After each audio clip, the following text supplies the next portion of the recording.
Hello, YouTube. This is UMILZO3. This is lesson 44 of the Java curriculum. And in this lesson, I wanted to talk about something called exceptions. It is something that causes your program to divert from the way it would normally run. So for example, if you tried dividing by 0, or you tried indexing an element that didn't belong to an array. So if you think about an array with 7 elements and you tried saying array of 7, right, that would be calling the element at index position 7. But we know that only the index positions 0 through 6 are valid. So those are examples of exceptions, and we can see that can be times when our program can compile and where everything can be correct grammatically, but then there's something that happens in the logic that causes a runtime error. And what we can do is actually catch those runtime errors and cause the code to run in an alternative way. And so what we're going to do is throw exceptions and catch them in order to be able to have our program run sustainably so that it doesn't run into catastrophic errors if it does something that it's not supposed to be doing. So let me show you what I mean by that. There are 10 static methods that we're going to review. So most of these are void methods. This one returns a string, but these are all static methods that we can take a look at. And we know that static methods run independently, so there's really nothing to do with object-oriented programming for this lesson because there's no instance methods or instance variables. So what we're going to do is we have a main method here, and we're just going to run one of these methods at a time, and I'm going to explain conceptually the layers of exception handling throughout these 20 minutes. In this first static method, we have a method called methodOne, and we see an array of doubles. So basically it has 4 floating point numbers, and obviously the 3 will become a 3.0 and the 5 will become a 5.0. And then we declare and initialize 2 Boolean variables on the same line. One of them is the idea that x of 0 is greater than 0, which looks to be true because 3.0 is larger than 0. And then this other one says x of 10 is greater than 0. Well, this would lead to a problem, right? Because there is no element at index position 10. The array is way too short for that. So if you try printing the result of y or z, what we can do is try to run methodOne, and we have an issue. So it says at the bottom here, you can see array index out of bounds exception, index 10 out of bound for length 4. So that's an example of code that shows the execution of an array indexing exception, and that would be an issue if we had that. In method 2, what we're going to do is we are actually going to throw an exception. So what this method is going to do is it shows that exceptions of any type can be thrown with any error message at any time to immediately disrupt program flow. So we're just going to randomly throw an exception. We're going to pretend like there has been code that basically tries to do the example that I said earlier of where we had like 7 elements and we tried calling the elements at index position 7. That would be an example of an array index out of bound exception. And we're just going to pretend that there's some code here that would cause that. So we just get to throw this whenever we want for whatever reason. And there's different types of exceptions that you can throw. So you can throw an array index out of bounds exception. You can throw an illegal argument exception. You can throw something called an arithmetic exception, which would just be like 3 divided by 0. But the point is that you can actually throw those exceptions for any reason. And then you can also have an error message get printed on the BlueJ console. So let me show you what I mean by that. So hopefully we're going to get an array index out of bounds exception with an additional message that says this is an error. So now I'm going to go to method 2 and we're going to run it. And if you look down here, we see indeed we get an array index out of bounds exception. It says this is an error. So hopefully you can understand how that works. In method 3, the only thing that we're going to change is that we're going to basically let the programmer, we're going to basically have the error message be an input to this static method. So instead of just, having this constant message, we can just basically do a method call where we put in a string, and then that's the string that we're going to see down here at the bottom.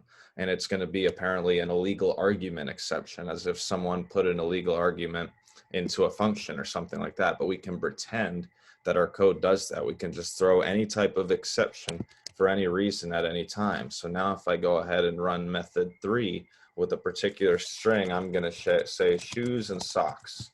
And then what happens is we get a runtime exception, and we get shoes and socks printed uppercase because I said that I wanted the parameterized message to this exception to be calling the uppercase method on the string object that I passed into the method. So it yells shoes and socks. In methodFour, we're going to take a look at this one. So what this method is going to show is that there's a try catch block. Okay, so what this is going to do is it basically creates a string object. So it says string k equals key, and there's no problem with that. And then what try code is going to do is it's going to try to run basically any try block that would cause a runtime error will be caught with a general exception. So try code will run as best as it can. But if there's basically a problematic line of code that would cause a runtime error, if you catch a general exception, so you acknowledge that there could be a problem with this code, if there's a problem with this code, what Java will do is it'll stop running the try block, and instead it'll run this catch stuff instead.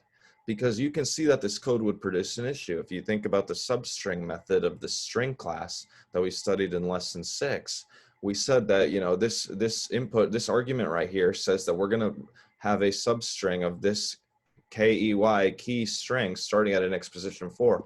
The last valid index position is index position 2. The length is just 3. So this would throw an error, which means that it's not going to print this line of code because we called it out with a general exception.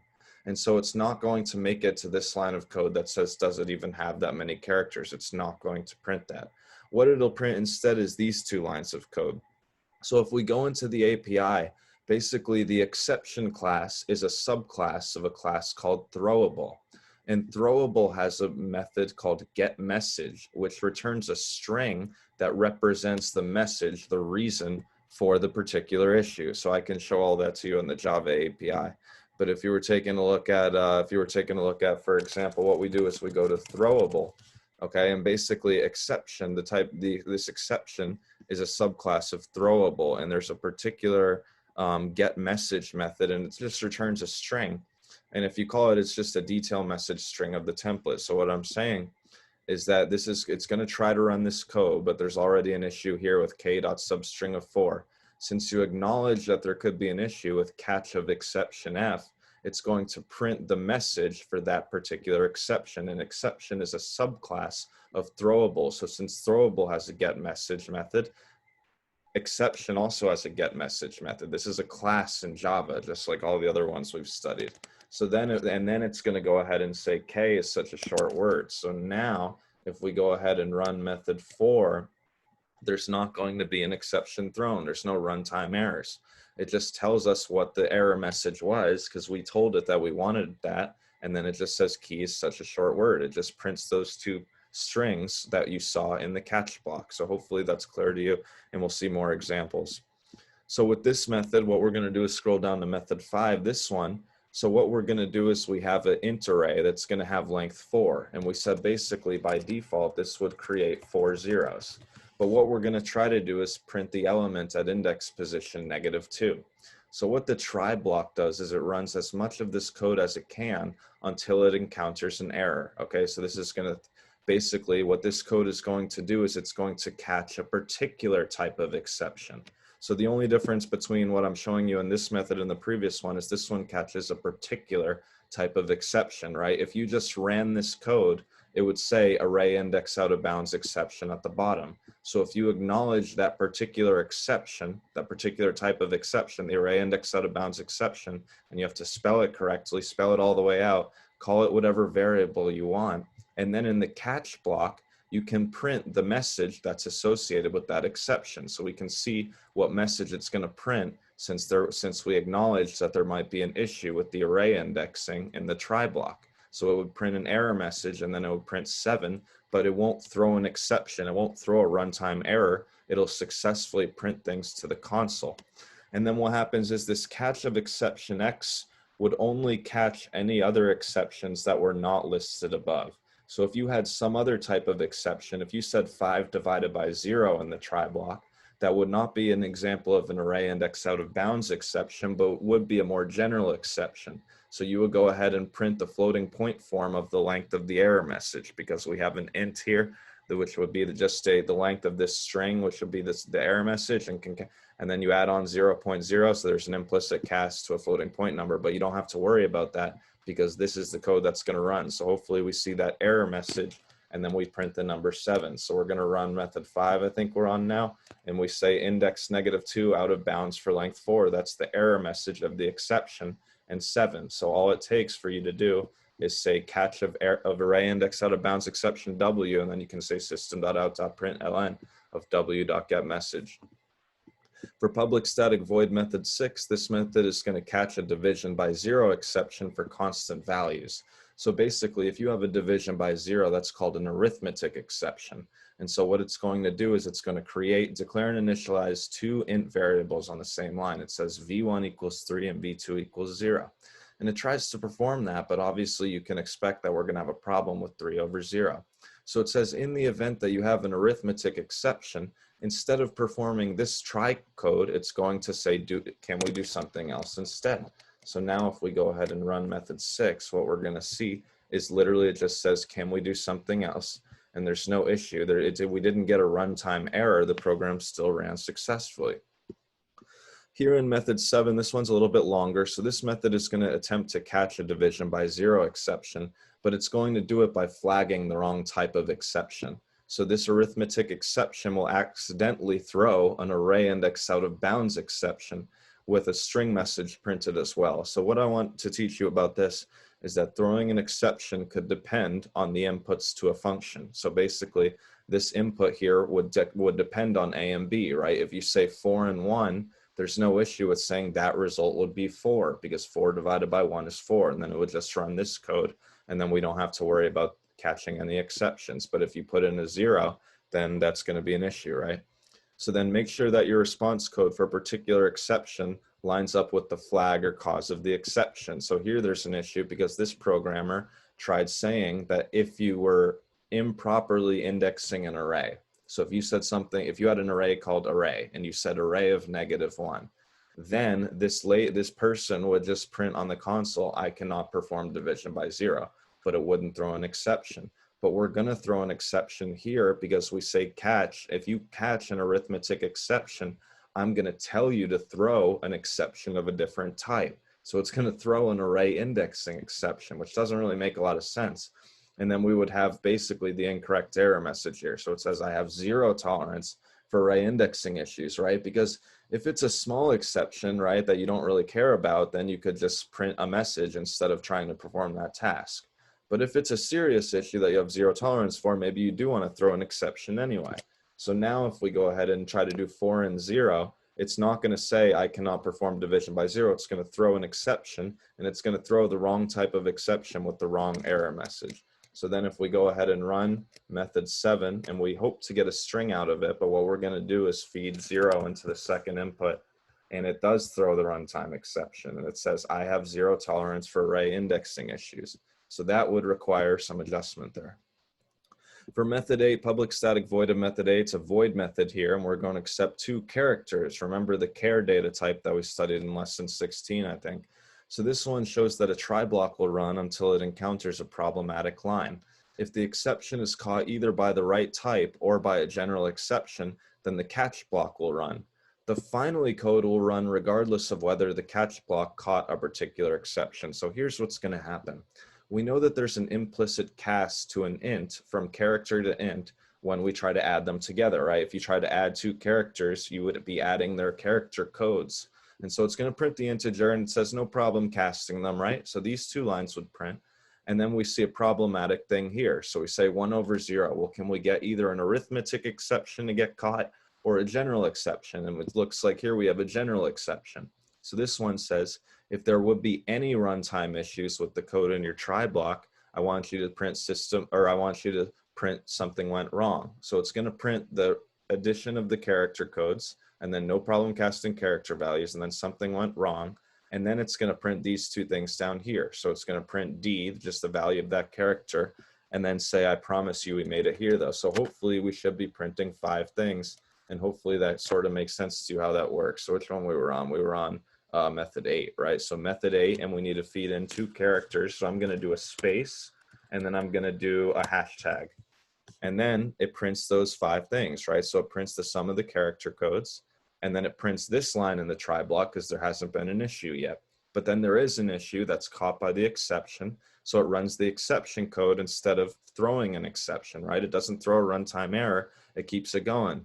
And then these two things are from finally. So we wanted to print one of those character codes that we inputted to the method, and we just wanted to print this final string. I promise you we made it here though. So regardless of whether or not there's an issue, we would see that code, right? You could remove the issue, right? So you say 1/1, and then now we print these 5 lines, and then we don't get something went wrong, but we're still going to get the finally code. So now you go ahead and run methodEight, and then you can do it, right? So you can do it with methodEight here. I want to keep this moving, so this would be lowercase a and capital A.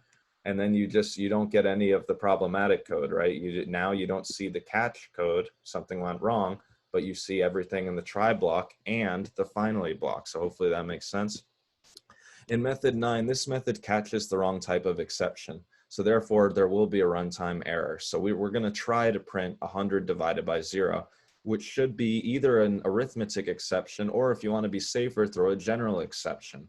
And so what happens is we can't. So here's what's going to happen is this inaccessible here is going to be inaccessible. It's not going to get printed to the console. This catch statement here is not going to successfully catch this error because it's not calling out the right type of error. But we're going to throw the runtime error, and we're still going to get this finally code. So it says, however, 3.2 is still printed to the console because finally code runs regardless of whether the catch block successfully caught an exception. So now what we're going to do is we're going to press compile and close and run the methodNine, and we still get the 3.2, right? We still get the 3.2 because even though the problematic code was the very first line, right? It didn't even do anything with printing 100/0. It just threw a runtime error, but it still comes down to the finally, and it's still going to do finally regardless. So finally runs regardless of how successful you are with the try or catch blocks. With methodTen, this code is going to have an irrelevant array indexing exception. It has an irrelevant, this exception is going to be irrelevant because we have no arrays that we're talking about. But the general exception will print a constant string and then the error message, okay? And then this is just another example of how the finally block will always run regardless of whether the code in the try block was completely successful. So here's what happens. We're going to try to print 2/0, which immediately is not going to work. So we're going to see if we can get that exception caught. Array index out of bounds exception, that's not going to do it. It's not the right type of exception. We need to look for either an arithmetic exception, which we said is called in the case of a DivisionByZero, or if you want to be safer, you can call the more general exception. And if you call it something Z or hot dog, you would just write system.out.println of Z.getMessage or hotdog.getMessage, right? But it's going to go ahead and not do either of these things. We won't get to this weird food thing here, because the 2/0 failed. So it doesn't run any of the rest of the try code the second there's an error. And it tries to look and it says, oh, look, I can catch the exception. So now instead of throwing a runtime error and disrupting the flow of the code, I can just say something went wrong, and then it can tell me what the issue was. So it's probably going to bring up something about dividing by 0.